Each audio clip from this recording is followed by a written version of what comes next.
এখন 27/12/24 আমরা শিমুলতলায় রয়েছি। শিমুলতলার লাট্টু পাহাড় থেকে সামনে বজরংবলী মন্দির, পুরোহিত সামনে দাঁড়িয়ে রয়েছে। আর এইখান থেকে সুন্দর একটা লেক, আর আপনাদের সকলের কাছে পরিচিত শিমুলতলা রাজবাড়ি, যেখানে অনেক বাংলা সিনেমার শুটিং এবং হিন্দি সিনেমাও হয়েছে।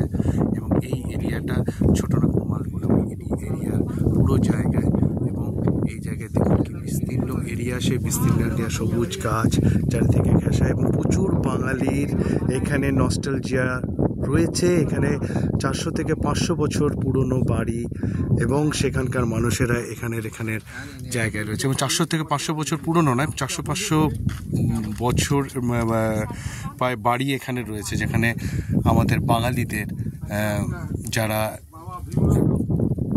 নিজেদের শরীরের জন্য এখানে আসতেন এবং এখানে একটা আবাসন করে রেখেছিলেন, সেই আবাসনগুলোতে তারা কলকাতা থেকে এবং অন্যান্য শহর থেকে এসে নিজেদের সময়কে 2-3 মাস থেকে তারপরে যেতেন। তার জন্য সমস্ত রকম ব্যবস্থা, বাড়ি এবং তার স্ট্রাকচার এখানে রয়েছে।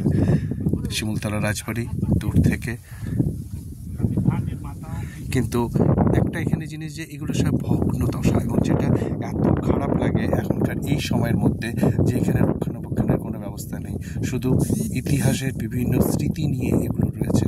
সেসব মানুষগুলো এখান থেকে চলে গেছে, শুধু তারা প্রত্যেক দিনের রোদ হাওয়া জলের মধ্যে স্মৃতি আর অনেক কিছু যারা আমরা আসি তাদের সঙ্গে মেলানোর চেষ্টা করে সেই স্মৃতিগুলো, কিন্তু সেই মানুষগুলো আর নেই, যাদের সকলের কোলাহলে পুরো জায়গা ভরে থাকতো।